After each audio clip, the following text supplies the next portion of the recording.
भाग दो, ससुराल की परछाई, सास का गहरा प्यार। सोलनेयम गांव में गर्म पानी का झरना अभी भी शांतिपूर्ण था। मैडम जियोंगवॉन की गहन देखभाल में चायुन दिन प्रतिदिन मजबूत होता जा रहा था। उनका रिश्ता सास बहू से कहीं आगे बढ़ चुका था। बहू एक माँ और बेटी की तरह सहज और स्वाभाविक हो रही है, जो लंबे समय से एक साथ थे। छाउन धीरे धीरे अपने कामकाजी जीवन में अपनी जगह बना रही थी और व्यस्त दिनचर्या के बीच वह हमेशा खुशी के छोटे छोटे पल ढूंढ लेती थी। काम से घर लौटने पर उसे हमेशा घर की गर्मजोशी और मैडम जियोंगवॉन की गर्म मुस्कान का स्वागत मिलता था। पुरानी सहेलियों की तरह मैडम जियोंगवॉन चाउन की रोजाना की कहानियां सुनती थीं और चाउन अपनी सास के सामने खुलकर बचकानी हरकतें करती थीं। माँ, आज काम पर मुझे एक बहुत ही बढ़िया विचार सूझा और मेरे टीम लीडर ने मेरी बहुत प्रशंसा की। ओह, सच में? मुझे हमेशा से पता था कि हमारा चाउन होशियार था। वह सचमुच मेरी बहू है। मैडम जियोंगवॉन वास्तव में चाउन की छोटी छोटी सफलताओं से खुश होती थीं और असफलता और हताशा के समय में चुपचाप उसे सांत्वना देती थीं और प्रोत्साहित करती थीं। जब चाउन थकी हुई लगती थी तो मैडम जियोंगवॉन चुपके से उसकी पसंदीदा साइड डिश तैयार कर लेती थी या उसे आराम देने के लिए गर्म बर्डॉक चाय बना देती थी। उसके सभी कार्य अवर्णनीय गहरे प्रेम से भरे थे। छाउन ने अचानक सोचा, शायद वह मुझे मेरी सास से बेहतर समझती है और मुझसे बिना शर्त प्यार करती है। इस विचार से उसे अपराध बोध की बजाय गहरी कृतज्ञता और राहत का एहसास हुआ। छाउन के ससुराल वाले ब्लू सिटी में रहते थे, जो हनुलशी से बस द्वारा लगभग 2 घंटे की दूरी पर था। उनकी सास हीसुन एक दयालु और मजबूत महिला थीं, लेकिन घर के कामों और बच्चों की देखभाल में व्यस्त रहने के कारण उसे छाउन के साथ गहरी बातचीत करने के अधिक अवसर नहीं मिले। उसकी सास की आवाज, जिनसे उसने बहुत दिनों से बात नहीं की थी, अप्रत्याशित रूप से कांप रही थी। हीसन ने सावधानीपूर्वक स्वास्थ्य समस्याओं का उल्लेख करते हुए कहा कि वह हाल ही में अस्वस्थ महसूस कर रही थी और उसे आगे की जांच की आवश्यकता थी। छाउन को लगा कि उसका दिल डूब गया है। यह और भी अधिक चौंकाने वाला था, क्योंकि उसकी सास हमेशा स्वस्थ रही थी। कुछ दिनों बाद छाउन अपने ससुराल गई। हीसन ने अभी भी बेपरवाह बनने की कोशिश की, लेकिन उसके पीले चेहरे और कमजोर रूप से उसकी चिंता का पता चल रहा था। अस्पताल से आई खबर ने छाउन का दिल दहला दिया। उपस्थित चिकित्सक ने सावधानीपूर्वक अग्नाशय कैंसर का निदान किया तथा बताया कि यह पहले से ही उन्नत अवस्था में है। छाउन का दिमाग खाली हो गया। उसकी आंखों के सामने सब कुछ अंधेरा हो गया और सारी आवाजें गायब हो गईं। उसने बड़ी मुश्किल से अपना संयम वापस पाया और डॉक्टर से सवाल पूछे। डॉक्टर के जवाब निराशाजनक थे। सर्जरी संभव थी, लेकिन घातक बीमारी और देर से पता चलने के कारण लागत और रोग का निदान अनुकूल नहीं था। ब्लू सिटी के पुराने अपार्टमेंट के लिविंग रूम में चाउन सोफे पर बैठी खिड़की से बाहर निःशब्द घूर रही थी। वह बाहर बच्चों के खेलने की आवाज सुन सकती थी, लेकिन उसे यह सब बहुत दूर लग रहा था। जीवन के सभी रंग गायब हो गए, केवल काला और भूरा रह गया। उसकी सास की बीमारी ने उसे बहुत परेशान कर दिया। अस्पताल के बिल, शल्य चिकित्सा लागत और भविष्य के उपचार व्यय। शादी के बाद उन्होंने जो पैसे बचाए थे वे बहुत ज्यादा नहीं थे और उन्हें अपने पति जुनियों पर यह सब बोझ डालने में ग्लानि महसूस हो रही थी। उसने अभी तक उसे इस बारे में नहीं बताया था। वह उसे तनाव में नहीं डालना चाहती थी और वह नहीं जानती थी कि उसे यह विनाशकारी समाचार कैसे बताए। यह सब अकेले ही संभालने के विचार ने चाउन को गहरी निराशा में डुबो दिया। एक शाम चाउन मेज पर बैठी अपने चावल के कटोरे को देखती रही। उसने अपनी चॉपस्टिक्स उठाई लेकिन खुद को खाना निगलने के लिए नहीं ला सकी। वह कई दिनों से सो नहीं पाई थी, मुश्किल से खा पा रही थी और उसके चेहरे का रंग उड़ गया था। घर की मालकिन जियोंगवोन ने चाउन की हालत पर गौर किया। वह चुपचाप चाउन के पास बैठ गई और उसका हाथ पकड़ लिया। चायून, आजकल क्या हो रहा है? तुम्हारा चेहरा बहुत खराब लग रहा है। क्या तुम्हारा झुनियोंग से झगड़ा हुआ था? जियोंगवोन के गर्मजोशी भरे लेकिन तीखे सवाल पर चाउन ने अनिच्छा से वह मुस्कुराहट छोड़ दी जिसे वह बनाए रखने की कोशिश कर रही थी। वह अपने अंदर पनप रहे दुख और चिंता को नियंत्रित करने के लिए संघर्ष कर रही थी। उसकी आंखें लाल हो गईं, लेकिन उसने अपना सिर नीचे कर लिया। नहीं, माँ, शब्द उसके गले में अटके रहे, लेकिन वह खुद को इसे कहने के लिए मजबूर नहीं कर सकी। जियोंगवोन को उसकी आंखों से लगा कि कुछ गंभीर बात चाउन को परेशान कर रही है। उसने चाउन का हाथ और भी गर्मजोशी से पकड़ लिया। जो भी हो, अकेले कष्ट मत सहो। अब हम एक परिवार हैं। तुम्हारा दुख मेरा दुख है, तुम्हारा दर्द मेरा दर्द है। मुझे सब कुछ बता, माँ सुनेगी। माँ शब्द ने चाउन के दिल में एक तार छेड़ दिया, जैसे कोई बांध टूट गया हो। सारी भावनाएं जो उसने रोक कर रखी थीं, अचानक बाहर आ गईं। चाउन अब अपने आंसू नहीं रोक सकी।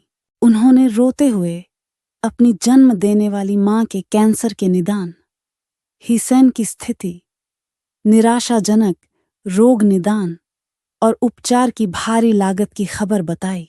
जियोंगवोन ने चाउन की हर बात को ध्यान से सुना। उसके चेहरे पर गहरा दुख और उदासी झलक रही थी। चाउन के दर्द से सहानुभूति रखते हुए जियोंगवोन की आंखों में नमी भर आई। जब चाउन ने अपनी कहानी समाप्त की तो जियोंगवोन थोड़ी देर के लिए चुप रहा। खाने की मेज चाउन की सिसकियों और भारी आहों से भरी हुई थी। चाउन को अपनी परेशानियों से जियोंगवोन को बोझिल करने के लिए खेद महसूस हुआ। हालांकि एक पल के बाद जियोंगवोन उठकर अपने कमरे में चली गई, चिंतित। चाउन ने अपनी सास की पीठ देखी। उसे डर था कि उसकी अपनी नाखुशी उसके लिए बोझ बन सकती है, जिससे उनके रिश्ते में तनाव पैदा हो सकता है। बाद में जियोंगवोन लिविंग रूम में लौट आया। उसने अपने हाथ में एक पुरानी पासबुक पकड़ी हुई थी। घिसी पिटी पासबुक पर पिछले सालों के निशान थे।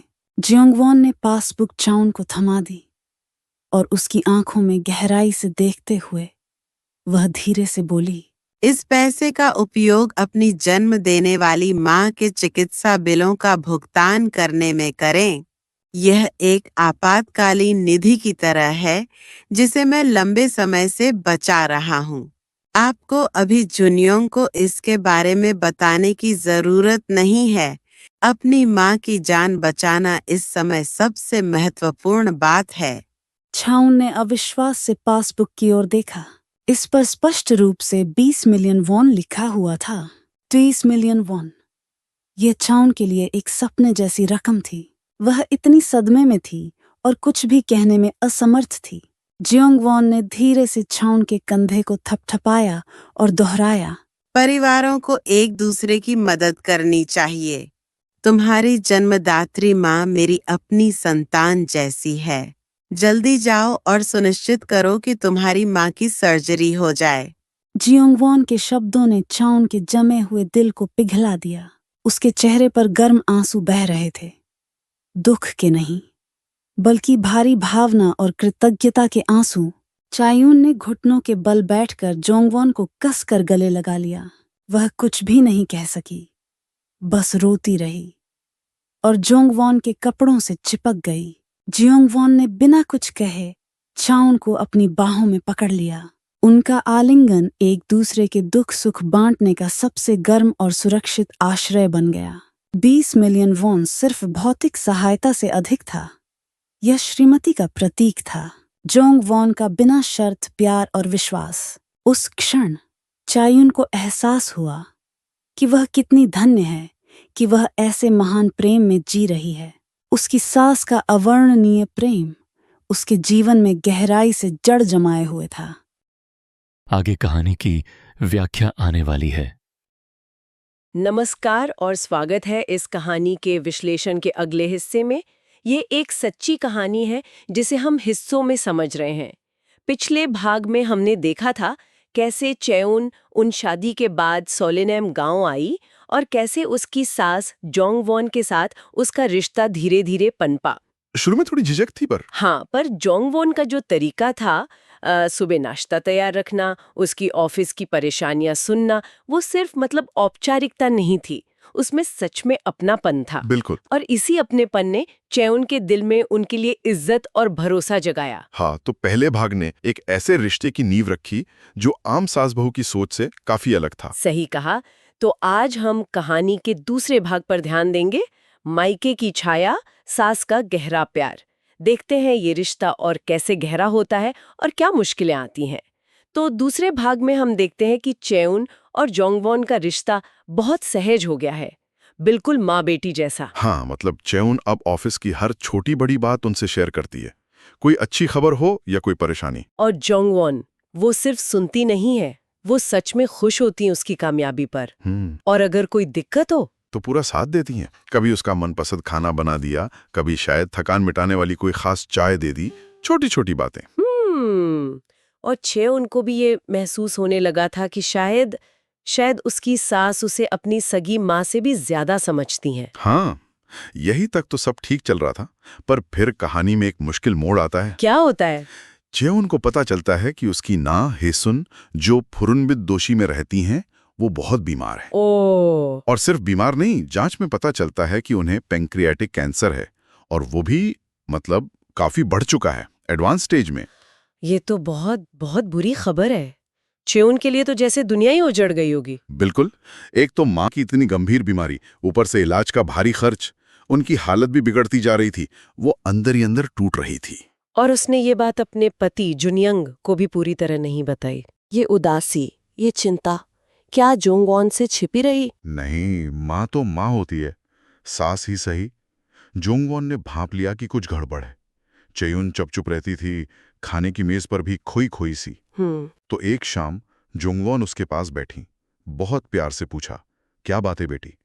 उसे हिम्मत दी कि वो अकेली नहीं है, परिवार साथ है, और उसे माँ कहकर पुकारा। माँ, ये शब्द सुनकर तो चेयुन शायद खुद को रोक नहीं पाई होगी। बिल्कुल, वो रो पड़ी और रोते रोते उसने सब बता दिया। अपनी माँ की बीमारी, डॉक्टरों का कहना कि हालत बहुत नाजुक है, इलाज के पैसों की चिंता, सब कुछ। और जोंगवॉन, उन्होंने कैसे रिएक्ट किया? उन्होंने बहुत सब्र से, बहुत ध्यान से सब सुना। उनकी आंखों में सच में दर्द और हमदर्दी दिख रही थी। वो समझ सकती थी कि चेउन किस तकलीफ से गुजर रही है। फिर सुनने के बाद वो चुपचाप उठी, अपने कमरे में गईं और एक पुरानी सी पासबुक लेकर वापस आईं। पासबुक? हाँ, और वो पासबुक उन्होंने चेउन के हाथ में रख दी। उसमें 2 करोड़ वॉन जमा थे। 2 करोड़ वॉन? ये तो बहुत बड़ी रकम हुई। हाँ, उस जमाने में कोरिया में एक आम परिवार के लिए बहुत बड़ी रकम थी, शायद उनकी पूरी जिंदगी की बचत। और उन्होंने वो चेउन को दे दी? हाँ, और कहा, इसे अपनी माँ के इलाज में लगाओ। जुनियोंग को बताने की जरूरत नहीं है अभी, तुम्हारी माँ को बचाना सबसे जरूरी है। आखिर तुम्हारी माँ भी तो मेरी बेटी जैसी ही है ना। ओह माय गॉड, बिना अपने बेटे को बताए बहू की माँ के लिए अपनी सारी जमा पूंजी दे देना। ये सिर्फ पैसे देना नहीं था, ये वो भरोसा था, वो निस्वार्थ प्यार था जो जोंगवून चेउन से करती थी। उन्होंने साबित कर दिया कि परिवार सिर्फ खून के रिश्तों से नहीं बनता। चेउन का क्या रिएक्शन था? वो तो हैरान रह गई होगी। हैरान और शायद अवाक। उसे समझ नहीं आया होगा कि क्या कहे। उसे उस पल एहसास हुआ होगा कि उसकी सास का प्यार कितना गहरा है, कितना सच्चा है। इस एक घटना ने उनके रिश्ते को एक अलग ही लेवल पर पहुंचा दिया। वाकई। तो इस दूसरे भाग में हमने देखा कि कैसे एक बहुत बड़े संकट के समय सास का ये असाधारण प्यार और सहारा बहू के लिए सबसे बड़ी ताकत बना। हाँ, ये सिर्फ पैसों की मदद नहीं थी, ये भावनात्मक सहारा था। ये एहसास था कि वो अकेली नहीं है। ये पारिवारिक एकता की एक बहुत ताकतवर मिसाल है। बिल्कुल। जोंगवॉन ने जो किया वो किसी भी आम उम्मीद से कहीं बढ़कर था। इसने उनके रिश्ते को एक नई गहराई दी। सही बात है। ये दिखाता है कि मुश्किल वक्त में ही रिश्तों की असली पहचान होती है, और परिवार का वो खून के रिश्तों से कहीं ज्यादा बड़ा हो सकता है। कहानी का ये हिस्सा वाकई बहुत इमोशनल है। पर कहानी यहाँ खत्म नहीं होती। आगे क्या हुआ, माँ के इलाज का क्या बना और इस घटना ने परिवार के बाकी रिश्तों पर क्या असर डाला? हाँ, ये सब सवाल जरूर उठते हैं और इनका जवाब हमें कहानी के अगले भाग में मिलेगा। बिल्कुल, तो अगले भाग में इस पर बात करेंगे। और जाते जाते श्रोताओं के लिए बस एक सोचने वाली बात छोड़ जाते हैं, क्या वाकई मुश्किल हालात ही हमें रिश्तों की असली कीमत और परिवार की सही परिभाषा सिखाते हैं? सोचिएगा, अगली बार मिलते हैं। पसंद और सब्सक्राइब करना न भूलें। आपका समर्थन हमें और भी बेहतरीन सामग्री बनाने में मदद करता है।